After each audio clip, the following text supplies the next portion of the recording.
The most alarming finding of the survey is that 73% of credit users have no savings or emergency buffer.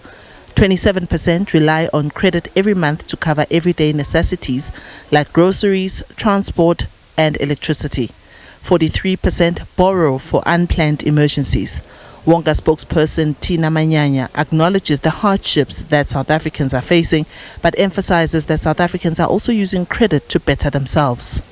What was really interesting for us is that 26% of our respondents said that they use credit for developmental needs, such as housing and renovations and small business funding and furthering their education, which shows us that, it's not really just, for emergencies and so on, but people are using credit to actually better their lives and their livelihoods.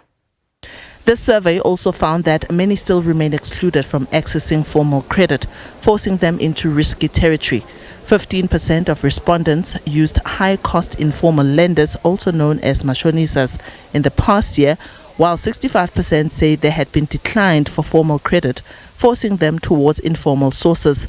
Manyanya cautions of the risks of this route. Here the risk is, informal lenders are unregulated, right? So it's putting our population at risk. They're paying as high as 50% interest rates, which is taking away from investment in education and housing and, small business funding, as we said. Now, in terms of, why, right? We believe that the South African credit regulation is designed as a world-class, the regulation itself is designed for a developed market. Unfortunately, that is not true for South Africa, right? We're seeing that financial inclusion lags behind for people in the lower and middle income groups.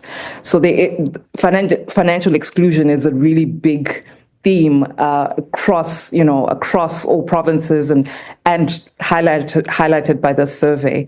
I think there needs to be bigger conversations, not just with lenders, but I think with policymakers and regulators to try and make the credit frameworks more inclusive. The Wonga survey makes a compelling case that reforming credit markets, making them more safe, more inclusive, is not just an imperative, but a critical economic opportunity that could transform borrowing into a catalyst for widespread economic participation and growth. Diabosito, SABC News, Johannesburg.